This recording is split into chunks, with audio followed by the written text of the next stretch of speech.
ओम नमो भगवते वासुदेवाय। आप सभी का दिन शुभ और मंगलमय हो। श्री हरि की कृपा आप सभी भक्तों पर हमेशा बनी रहे। तो आइए आज सुनते हैं प्रबोधनी या देव उठनी एकादशी की व्रत कथा। तो एक बार प्रेम से बोलिए, लक्ष्मी नारायण की जय हो, शंकर भगवान की जय हो, गणेश जी की जय हो, सभी देवी देवताओं की जय हो। अब सुनते हैं एकादशी व्रत कथा।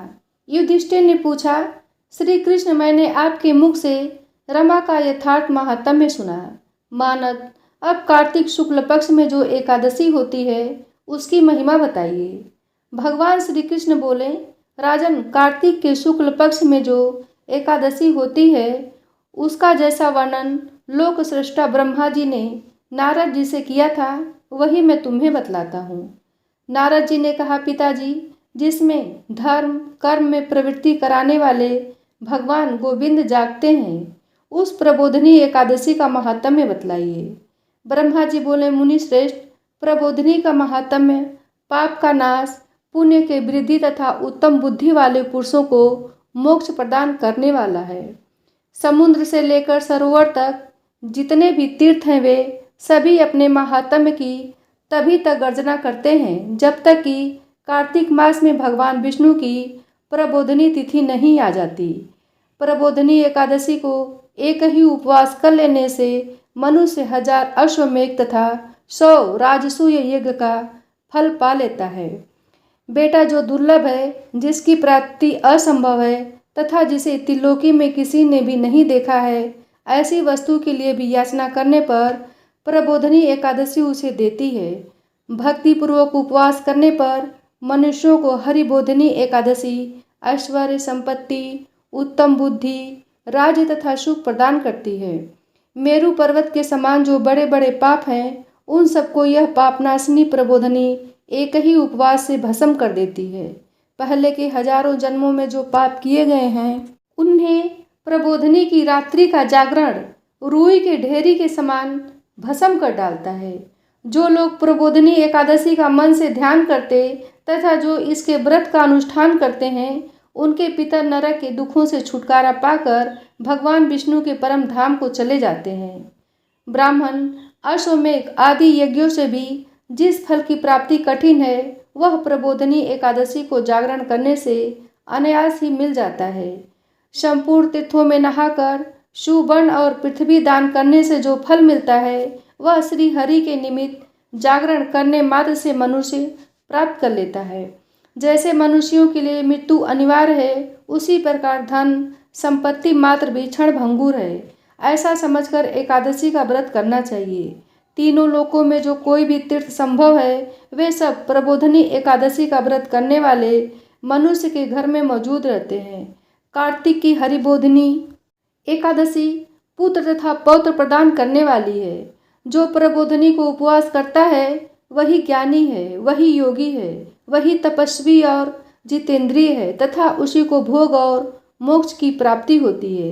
बेटा, प्रबोधनी एकादशी को भगवान विष्णु के उद्देश्य से मानव जो स्नान, दान, जप और होम करता है वह सब अक्षय होता है। जो मनुष्य उस तिथि को उपवास करके भगवान माधव की भक्ति पूर्वक पूजा करते हैं वे 100 जन्मों के पापों से छुटकारा पा जाते हैं।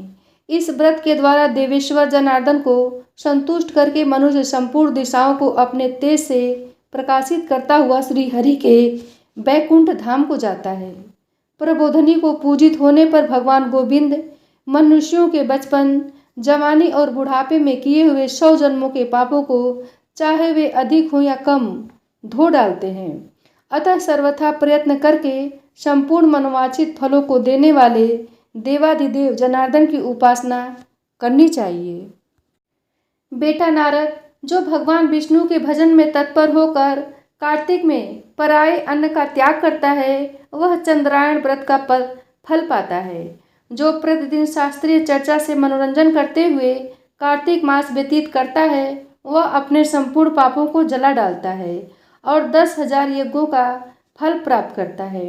कार्तिक मास में शास्त्रीय कथा के कहने सुनने से भगवान मधुसूदन को जैसा संतोष होता है वैसा उन्हें यज्ञ, दान अथवा जप आदि से भी नहीं होता।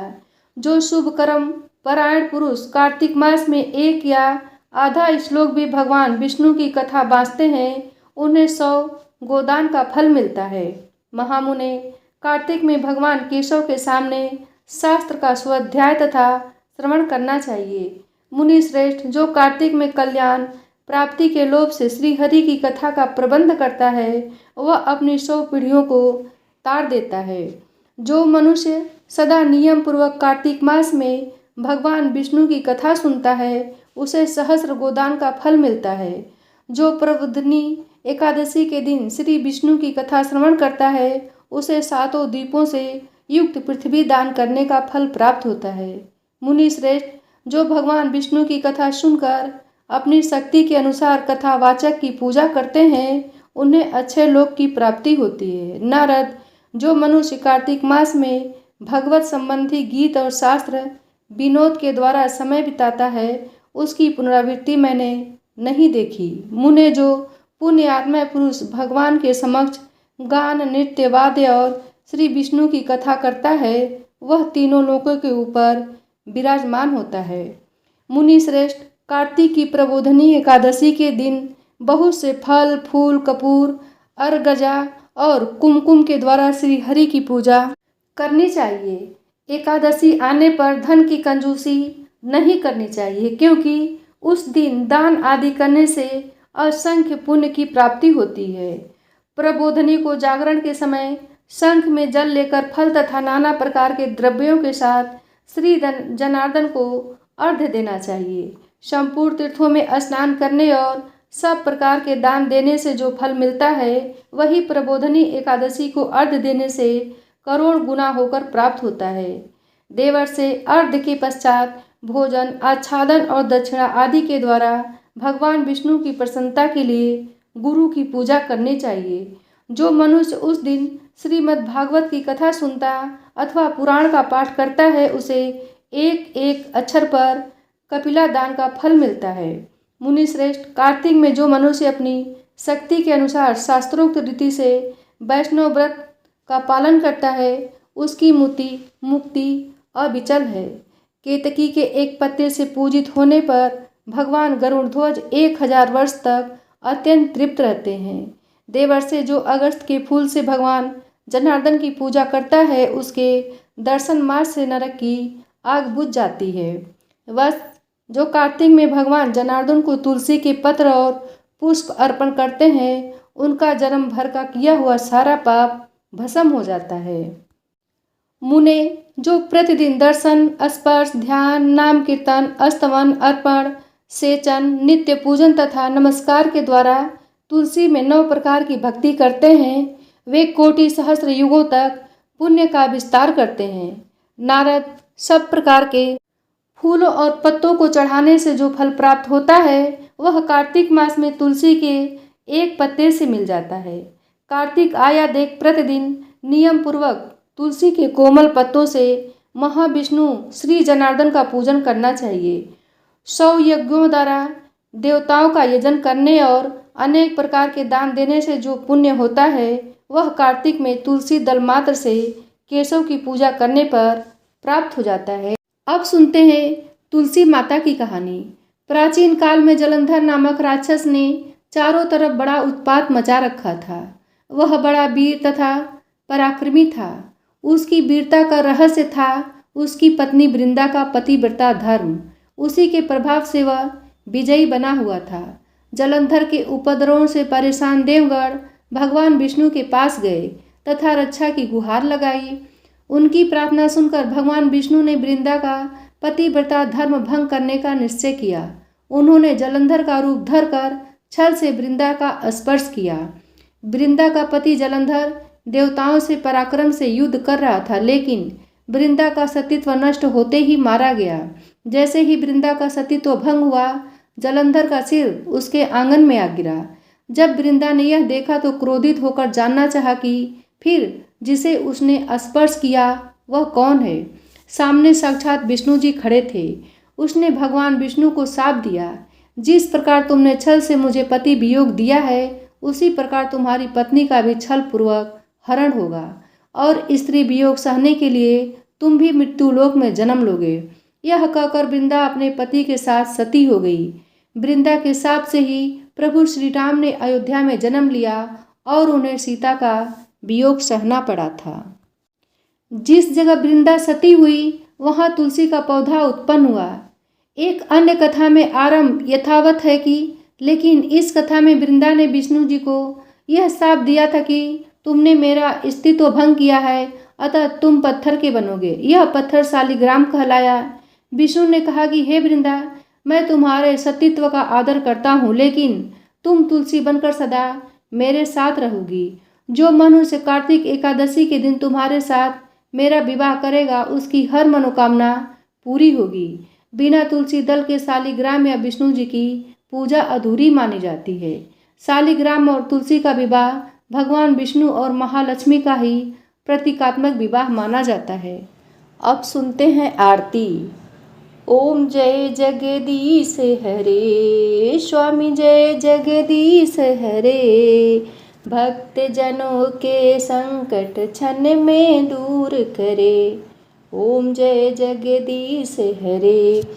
जो ध्यावे फल पावे, दुख बिन से मन का। सुख संपत्ति घर आवे, कष्ट मिटे तन का। ओम जय जगदीश हरे। मात पिता तुम मेरे, शरण गहूँ किसकी। तुम बिन और न दूजा, आस करूं जिसकी। ओम जय जगदीश हरे। तुम पूरन परमात्मा, तुम अंतर्यामी। पार ब्रह्म परमेश्वर, तुम सबके स्वामी। ओम जय जगदीश हरे। तुम करुणा के सागर, तुम पालन करता। मैं मूरख खल कामी, कृपा करो भरता। ओम जय जगदीश हरे। तुम हो एक अगोचर, सबके प्राणपति। किस विधि मिलूं दया मैं तुमको, मैं कुमति। ओम जय जगदीश हरे। दीन बंधु दुख हरता, ठाकुर तुम मेरे। अपने हाथ उठाओ, द्वार पड़ा तेरे। ओम जय जगदीश हरे। विषय विकार मिटाओ, पाप हरो देवा। श्रद्धा भक्ति बढ़ाओ, संतन की सेवा। ओम जय जगदीश हरे, स्वामी जय जगदीश हरे। भक्त जनों के संकट क्षण में दूर करे। ओम जय जगदीश हरे।